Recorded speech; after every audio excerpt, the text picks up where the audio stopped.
Today, I will show you an action drama mystery film from 2020 titled Oldboy. Spoilers ahead, watch out and take care. The movie begins in 2003. Our protagonist, Oh Dae-su, is on top of a building, holding a man over the edge by his tie and telling him he wants to hear his story. The flashbacks begin then. In 1988, Dae-su is arrested for drunkenness. After causing a lot of trouble for the police officers during his whole stay, he's finally bailed out by his best friend, No Ju-won. Once they leave the station, they stop by a payphone so Dae-su can call his daughter and tell her he'll be home for her birthday soon. He's even got a gift for her, a pair of angel wings. Ju-hwan wants to wish her a happy birthday too, so the men change places. But when her mom takes over the call and asks to speak to her husband, Ju-hwan looks around and is unable to find Dae-su anywhere. The only clue is the wings left on the ground. Dae-su wakes up in a sealed hotel room. Food is brought to him through a trap door, but the person that brings it won't answer any of his questions. He doesn't know why he's been captured or for how long he'll be there. Every time a melody is played, a gas is released inside the room that puts him to sleep. His captors use those moments to enter the room and cut his hair, grab some of his used things, clean up, change his clothes, and take blood from his body. As days pass, Dae-su keeps him busy by keeping a journal, shadowboxing, and watching TV. It's through the TV he learns his wife has been murdered and he's being framed for it. His captors used his blood and used glass to plant fake evidence.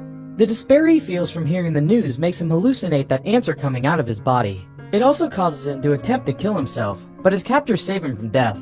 Since so many years pass, he starts tattooing a line for each of them on his hand. One day, his dinner comes with an extra chopstick, so Dae-su decides to keep one and start using it to dig a hole in the wall. By the time he makes enough progress to have a chance to escape, 15 years have passed since the day he was caught. However, he never gets to use his hole because he's put to sleep at the gas again, and this time, a woman enters the room and hypnotizes him before he's sent away in a suitcase. He wakes up hours later and jumps out of the suitcase to find himself wearing a fancy new suit and even a nice watch. His notebooks have been put in the suitcase as well. His captors have left him on the top of a building, where there's another man thinking of jumping off the roof with his dog. Dae-su is so shocked to see another human being again that he comes closer to touch him and smell him, as the man tells him that even though he's no better than a beast, doesn't he have the right to live? Dae-su repeats the question as the man tries to jump, but he's saved when Dae-su grabs his tie, bringing us back to the beginning of the movie. After he tells the man the story of his confinement, Dae-su leaves the roof before the man can tell him his own story in return. He rides the elevator together with the woman, which makes him stick his body to a corner so he doesn't do anything inappropriate, although he does steal her sunglasses. As he leaves the building, we see the body of the man from the roof fall on a nearby car. Thinking he can't call any of his friends or relatives because he's technically a fugitive, Dae-su comes across a group of thugs and steals a cigarette from them. This angers the boys, causing them to start a fight that Dae-su uses as a chance to test his training. He easily beats them all. Afterward, he goes to a sushi bar and stares at the fish tank at the entrance as a mysterious beggar approaches him to give him a cell phone and a wallet with money, before telling him not to ask questions because he doesn't know anything. After the beggar leaves, Dae-su enters the sushi bar and meets Mi-do, a young chef that thinks she's met him before. Dae-su thinks he knows her as well, but from TV. He asks her to serve him something alive before his phone rings. It's his anonymous captor, telling him his identity doesn't matter, the important factor is the why. The conversation is overheard by Mi-do, and something Dae-su says gives her a shock. She serves him a living octopus, which Dae-su eats without hesitation, impressing Mi-do. But when she touches his hand, he passes out. He wakes the next day at Mi-do's place. She's been taking care of his fever and is now reading his journals. Dae-su takes them from her and explains that the lack of sunlight over a long time leads to deficiencies in vitamin A and E, which means he lacks immunity against influenza. After Mi-do grabs a knife and tells him not to follow her into the bathroom, Dae-su finds a package of suppositories, which is the only way Mi-do can give him medicine while he was unconscious. This causes him to enter a frenzy and go into the bathroom to abuse her, but she makes him stop by hitting him with the knife. Mi-do tells Dae-su that she's interested in him, but she needs time before she's ready to be intimate with him. Sometime later, Mi-do pretends to be a journalist to get some information about Dae-su's daughter. They find out she's been adopted by foreigners. They also obtain her number and a map to Dae-su's wife's grave. Mi-do offers to call his daughter or even take him to see the grave, but Dae-su refuses, saying first he has to get revenge. Dae-su and Mi-do start visiting different restaurants to test the dumplings and find the providers of his prison food. One afternoon, after another failed attempt, Mi-do is chatting online with a man using the nickname Evergreen, who knows who Dae-su is and that he's living with Mi-do. She tells him he's just some random guy she's always chatted with about sushi, but now Dae-su thinks he can't trust Mi-do anymore. After grabbing a hammer from her cupboard, he leaves the apartment to go to one more restaurant. which finally turns out to be the one that has been providing his food for the past 15 years. Dae-su follows the delivery man to the building where he's been kept prisoner and gets rid of the guard by hitting him with his hammer. Then he enters an office where he meets the warden, Mr. Park. He explains that they keep a 7.5-floor private prison where people can pay to have others incarcerated. He also mentions that they guard the identity of their clients with their lives. This causes Dae-su to tie him up and start torturing him by extracting his teeth with a hammer. When he finally agrees to talk, Mr. Park says he doesn't know who paid for Dae-su's capture and never saw his face, but he does have the recording of the conversation. After retrieving the cassette, he tries to leave the building, but a group of guards tries to stop him. He fights all of them at the same time, and while they do manage to throw him on the floor a couple times and even stab him, Dae-su doesn't give up and stands up again, successfully beating all of them. By the time he makes it to the end of the hallway, there are more thugs waiting for him in the elevator, but he beats those two before leaving the building while covered in blood. Not feeling well, he falls in the middle of the street, so a man helps him up and gets him a taxi. When this man says his name and gives the driver Mi-doo's exact address, Dae-su realizes it's his captor, the same person who had been chatting with Mi-doo on the internet. While a mysterious someone takes pictures of them from a safe distance, Dae-su gets his wounds patched up by Mi-doo and finally listens to the tape after she falls asleep. The voice says he wants Dae-su to be in prison for 15 years, the reason being he talks too much. The next day, Dae-su goes to visit Ju-won at his internet cafe, which the person taking the pictures predicted he would do. After the friends hug, Dae-su plays the recording for Ju-won and asks him if he recognizes the voice or knows who can hate him so much, but Ju-won has no idea. Next, Dae-su uses one of the cafe's computers to log in using Mi-doo's account, and Ju-won searches for the user Evergreen, who suddenly sends them a friend request that they accept. His message says the statute of limitations has expired for Dae-su. This makes Dae-su think again that he can't trust Mi-doo, so he returns to her place and ties her up to make her confess. He's suddenly interrupted by a call from Ju-won, who has tracked the user Evergreen and found his address. Dae-su is shocked to hear it is across the street. He enters an empty apartment and finally meets his captor, a wealthy man named Lee Woo-jin, who is there with his bodyguard, Mr. Han. Woo-jin tells Dae-su that now that he knows the who, he must find out the why. He gives him 5 days to do so. If Dae-su discovers his motives, Woo-jin will kill himself instead of Mi-doo. Furious, Dae-su runs to hit him, but Mr. Han stops him. Woo-jin also teases him, saying that he'll never find out the why, which has been haunting him for years. Dae-su considers giving Woo-jin the teeth torture, but Woo-jin shows him his chest scar and tells him he has a pacemaker, so torture would kill him pretty quickly. He also says he asked the doctor to give him a special remote control that allows him to turn off the pacemaker whenever he wants, and shows the control to Dae-su, who understands he can't do anything to him if he wants to know the truth, because Woo-jin can kill himself first. Dae-su rushes back to the apartment after Woo-jin points out he's left Mi-doo alone for too long and finds her captured by Mr. Park and his thugs. They grab Dae-su and they are about to pull the teeth torture on him as revenge, but they're interrupted by a call from Woo-jin and the appearance of Mr. Han, who is carrying a suitcase full of money. Mr. Park accepts the money in exchange for not hurting Dae-su, although he does hit him once before leaving.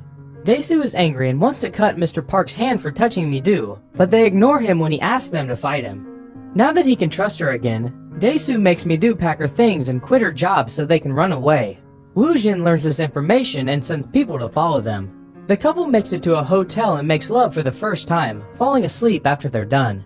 Suddenly, the room is filled with gas and Woo-jin shows up, touching Mi-doo inappropriately while Mr. Han leaves a purple box on the table. The next morning, Dae-su and Mi-doo open the box and are shocked to find Mr. Park's hand inside. This is an obvious reference to the threat Dae-su had made and makes him realize Woo-jin has planted a bug on them, so they go to an electronics shop to get the bugs removed.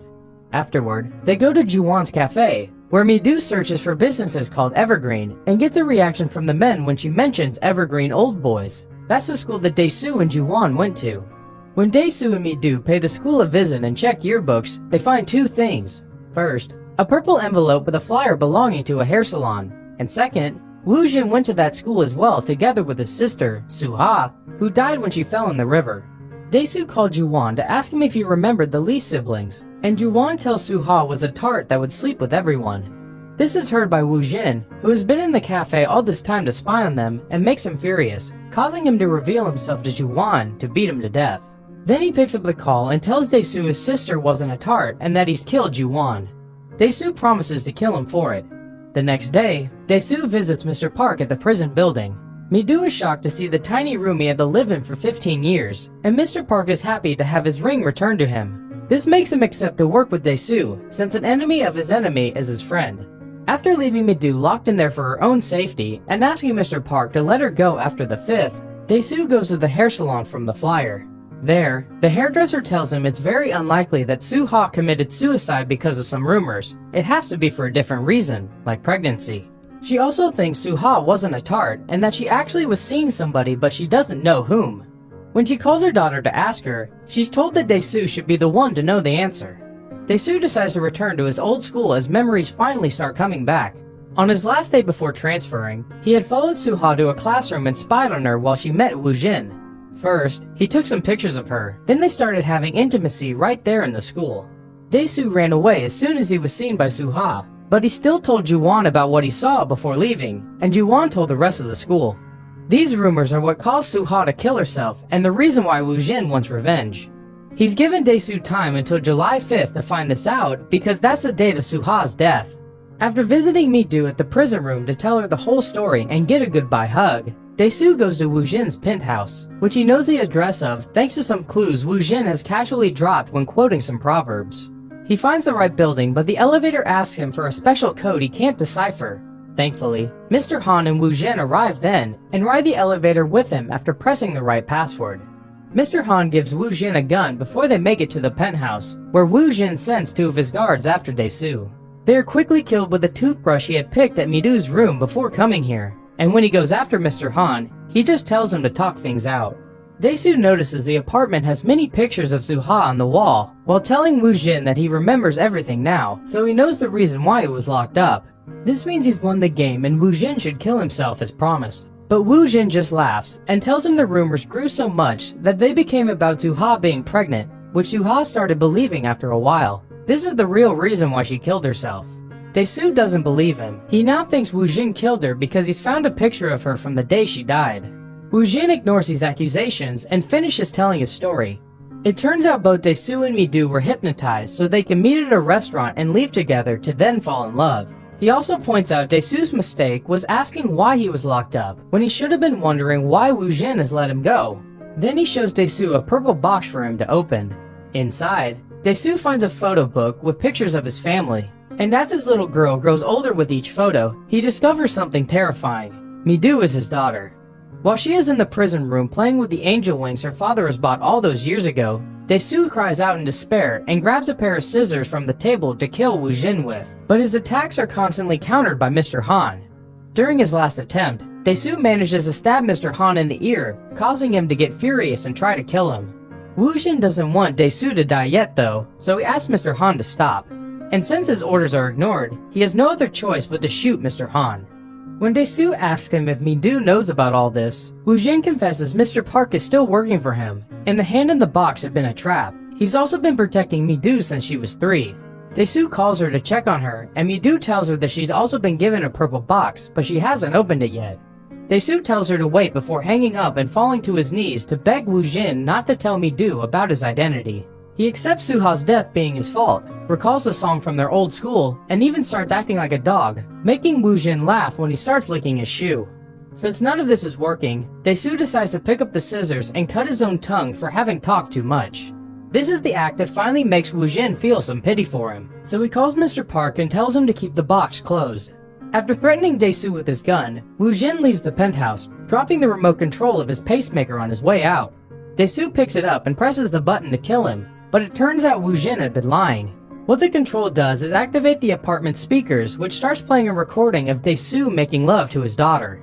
In the elevator, Woo-jin has a flashback of Soo-ha's death. He had tried to save her, but she decided to jump anyway. Overwhelmed with grief, Woo-jin shoots himself in the head.